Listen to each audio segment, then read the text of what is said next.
You don't believe in no fate. Every day digging the grave. Stepping up here with the snakes. City of dreams, city of... Hello and welcome to episode 2 of Night City Wire. This is the show from us at CD PROJEKT RED, where we talk about all things Cyberpunk 2077. In today's episode, we're going to be deep diving into life paths and showing you a brand new gameplay video, as well as having a chat to Philip from our quest team. Then we're going behind the scenes and taking a look at how Refused are bringing the band Samurai to life.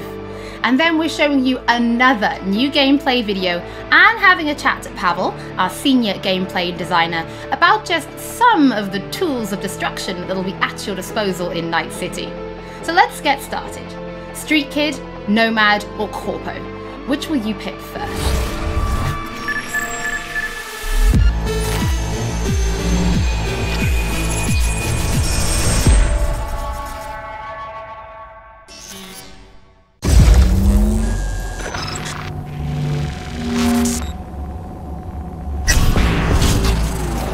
Well, who do we have here? Grew up in Haywood.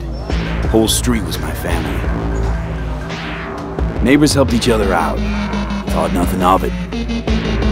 I'm pleased to see you have not forgotten your roots. Born here, live here, die here. Childhood memories. Hopping buildings, running away from badges. Iron tasted blood from a split lip. Motherfucker! Got everybody fighting for a slice of the street. Get the fuck out of Vista. If you keep getting jumped, you find some stronger choopers. Do you want to spend the rest of your days blasting scabs? Or become a legend overnight? We have arrived. The Major. Ready to get your cherry bobbed? Yeah, come on!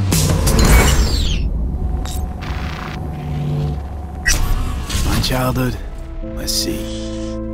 Racing my bobber for the first time through the hills. Oh, and first kiss in the middle of a synth cornfield. We nomads choose who to make our family. And choice forges strong bonds and a higher duty that stands solid as an old oak.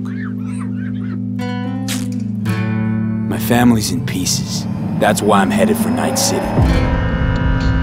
Makes you an outcast among outcasts. Miss this, you know? Camaraderie. I know. I saw it in your heart the first time we met. Know what I always liked about nomads?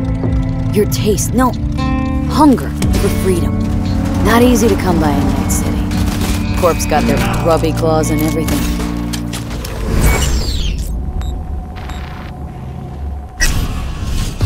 I have those reports you asked for. They were supposed to be ready yesterday. The world's going to tear us apart when the word gets around. The world's never going to find out. If I go down, you're going down with me. No! I'm not fucking joking! This isn't a request, V. But no way you're fucked, right? You're the one who fixes other people's shit. If you're working Arasaka counter intel, you're always fucked. Today, they got you to zero somebody. Tomorrow, they'll get somebody else to zero you. It's the rules, Jack. Want to be top? Gotta have some skin in the game. Yeah, but you're not on top. It's a burrow Arasaka is. And you're the pendeja who keeps him there. Work for yourself, live for yourself. That's the only way.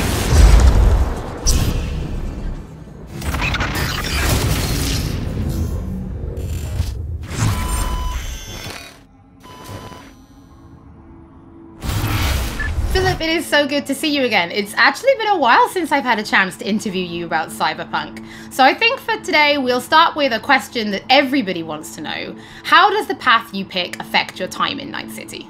It actually affects your time quite a lot throughout the whole game, but let's start at the beginning, because basically our game has 3 different starts depending on your life path. As an example, if you choose the Street Kid life path, you have lived most of your time in Night City. you know the streets, you know the gangs, you know the slang, you kind of know what's going on in the, let's say, lower life aspects of the city, which can of course give you lots of good opportunities also later on in the game. But if you start as a nomad, you actually used to be part of a nomad clan and a nomad family, because nomads that roam the deserts around Night City, that we call the Badlands, actually value their family above anything.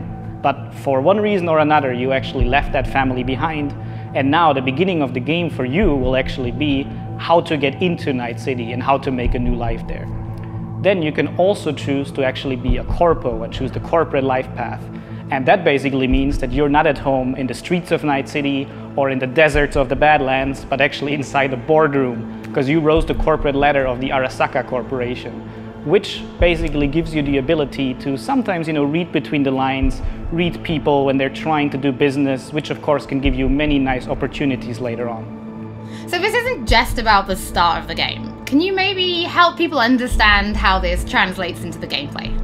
Yeah. So the thing is, we make Cyberpunk a real RPG, and part of that is that you can play your character from the start to the end. And of course, we have these life paths affecting the beginning of the game, but we wanted to make it so you have your life path opportunities throughout the whole game until the game is over. And as an example, we do that by giving you additional options in dialogues. So I can give you one specific example. And this is a mission where you have to steal a flathead robot from the Maelstrom gang. Basically, those Maelstromers stole that flathead before from a corporate transport. And the owner of that corporate transport, Meredith Stout, wants you to do something else. And this is an optional objective. And even within that objective, we want to give you some options. So as an example, if you have a corporate life path, you basically know what Meredith Stout is really about. You can read between the lines and you can get some additional options that maybe actually later enable you to do a completely different thing with the Maelstrom gang. And if you're a nomad, you know exactly some more details about how these Maelstromers would have even been able to steal a robot like that from Meredith Stout, who's part of the very powerful Militech Corporation. As a street kid, we as an example don't give you a specific new dialogue option in that dialogue, because as a street kid, you do not have a lot of experience dealing with higher up people like Meredith Stout. But we want to give you additional options that fit your life path very well. So later when you actually talk to the Maelstrom gang, one member of the gang offers you some illegal substance, but as a street kid, you actually know what this is about. You can talk some shop with him, and that might actually make that character like you a little bit more. So Philip, I do have a couple of extra questions for you based on the video we just saw. And the first is about nomads. So the nomad life path, this starts in a place called the Badlands. Is this somewhere you get to visit even if you don't pick nomad to start with? Yes, absolutely. So the thing is, Night City is surrounded by this huge landscape that we call the Badlands. And you can go there whenever you want. So as an example, if you actually do play the nomad life path at the start and you are in the Badlands, you can even see Night City on the horizon. And we want to give you the option later in the game, if you want, you can just take your car and drive out of the city. You can go there whenever you want. The thing is, you might not want to, because the Badlands can be a pretty dangerous place at first, because time has not been very kind to the Badlands. There have been many wars in the past, there's global warming, so most people that do live out there don't really have another choice about it, or are nomads that love this life and are all about it and are very battle-hardened. We of course also want to tell their stories, because we want to tell many different stories throughout the cyberpunk genre, which means that you will also find missions that lead you out in the Badlands or where you deal with the people living there. So Philip, can you tell us a little bit more about the character Padre? He's the guy we see giving his business card to Street Kid V in the video. Who is this man? Yeah, so Padre is actually one of the fixers in Night City. And fixers are people that work as intermediaries. So if someone who has a lot of money needs a problem solved, they go to a fixer. And a fixer then finds people who can solve that problem. And these people are people like you, V, cyberpunks. Fixers are very territorial. So Padre specifically works from Haywood, which is where you as a street kid grew up in, so you already know him. You might have already seen another one of our fixers who is called Dexter Deshawn, and he works in a different part of the city. So specifically Padre, you might know him as a street kid, but even if you played other life paths, you might sooner or later meet him because he's operating in Haywood, which is a pretty big place with many good jobs. So if you want to make some cash there, you will sooner or later deal with Padre. Philip, thank you so much for joining us.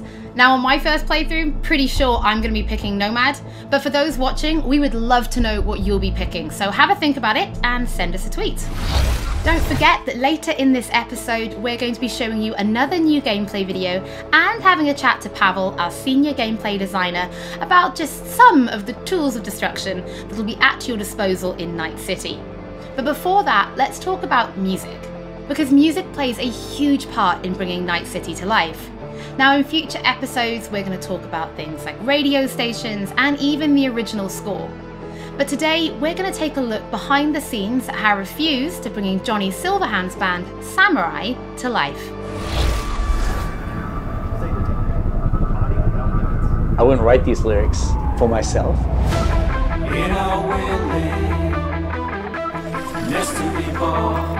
So it's kind of interesting to get into like the mindset of who is this character and what would they write about, or what's their agenda. It's interesting to try to like catch a language that's his and try to catch a language that's like part of this game.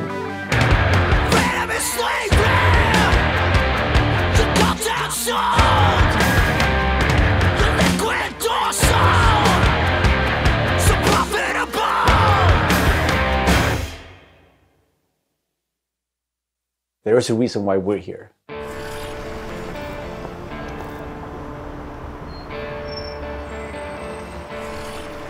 It was Piotr maybe who was a fan of the band. He knew Refused and he knew my voice and he said, oh, that's a perfect voice for Johnny.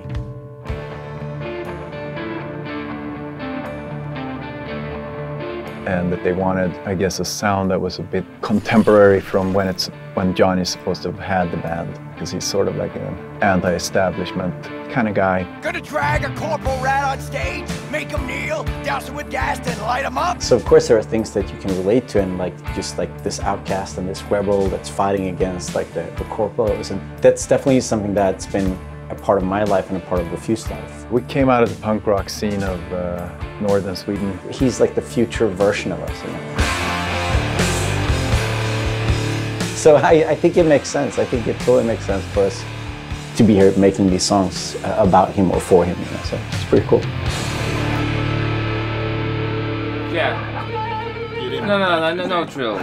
But yeah, but like wide vibrato.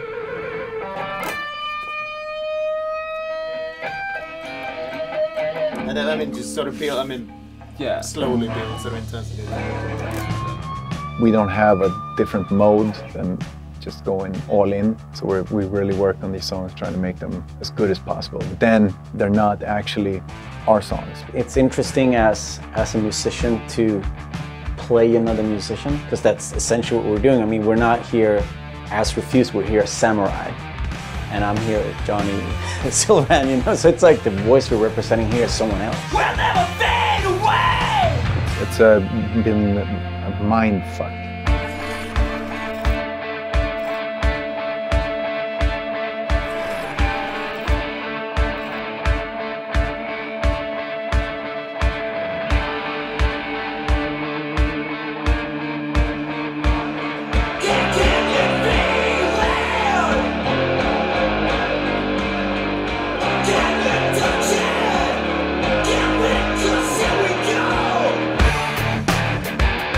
I mean, the shouting in itself is just like second nature to me, because I've been doing this for a very long time.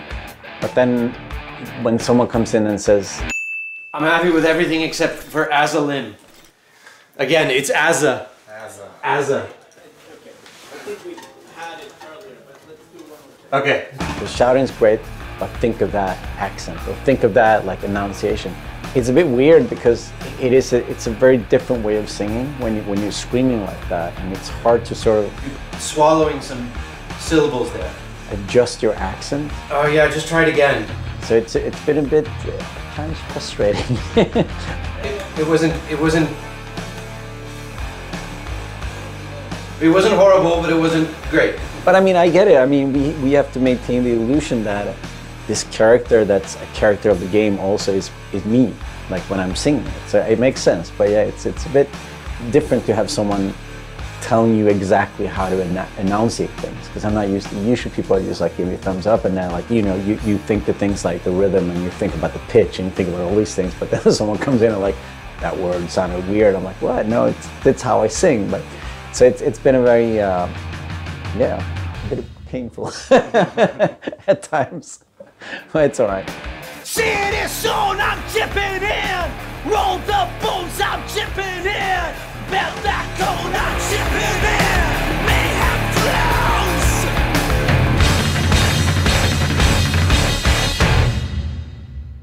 It's a very interesting thing to be part of. As a person that's not a gamer, I don't think I fully understand the impact that this might have. If people like these songs and if people are excited, then that's going to be great. I mean, we are spending a lot of times trying to get this right, trying to get it to sound like, you know, like samurai would sound, you know. So it's quite interesting. It's a very different way of making music, actually.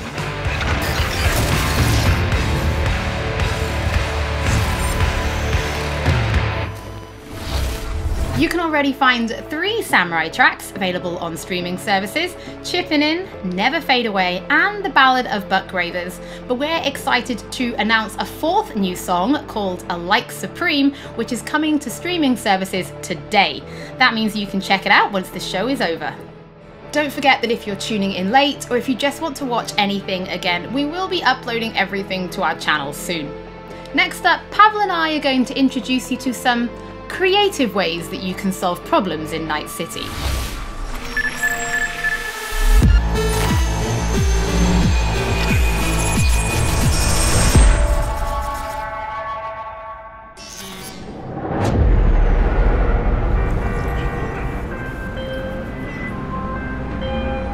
AV, I have a job for you. A client of mine is making an arms deal. He needs protection.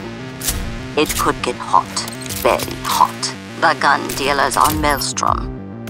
Alas, nothing ever transpires as planned with them. You better gear up for this.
So V, are you willing? Yeah, I'm in.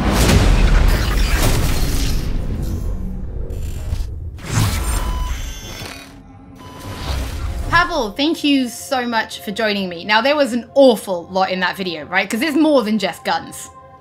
Absolutely. We have melee weapons, we have ranged weapons, we have cyberware, we have offensive cyberware, defensive cyberware, armor. We could talk for hours and hours about this stuff. I think just for today's episode, we should keep it simple and let's just talk about guns. Can you tell us the different types of guns that will be in the game? So we have three distinct types of guns in our game. We have power weapons, we have tech weapons, and we have smart weapons. Now, power weapons are the most similar to contemporary weapons. One thing they can do, which normal weapons cannot, is ricochet bullets off of surfaces. So you can hit somebody hiding behind cover or hiding behind a wall. Now, tech weapons, on the other hand, use electromagnetic power to propel a fully metal projectile to extreme velocities. What that allows them to do is to punch through cover or punch through walls to hit somebody who's not even aware that you're there. Smart weapons use guided missile technology to actually track targets in real time. So you can hit somebody who's dodging, running away from you, or you can hit somebody who's hiding behind cover. So Pavel, Cyberpunk doesn't just contain FPS elements, right? It's also a fully fledged RPG. So can you tell us how you guys approached introducing those RPG elements into gunplay? So I can tell you one thing, Holly, it wasn't easy to merge those two elements together. Now, we've spent a considerable amount of time merging the RPG and FPP side of our game. What the player will experience is that V changes from a small-time mercenary to a legend in the world of Night City. V becomes more and more proficient in using weapons as the game progresses. So they will see that reload times become shorter, the accuracy of your weapons grows, you will have faster aiming time, you will move faster with your weapons. Everything becomes more in your control, and that gives you more opportunities to defeat the biggest encounters that we've designed for you. So I have prepared a few extra questions for you, Pavel, if you're feeling up to it. Of course. Okay, well the first is going to be, how do you find more weapons in Night City? Like, where will players be looking for them? So I expect the players to look everywhere for new and exciting weapons. You can, of course, buy weapons at vendor shops, and they will house an entire catalog of weaponry that you can get.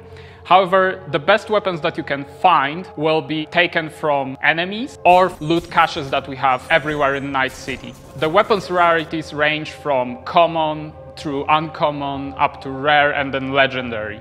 And as they go in rarity, they actually climb in power. However, legendary weapons are very specific in such a way that they possess unique abilities that you will find on no other weapons in the game.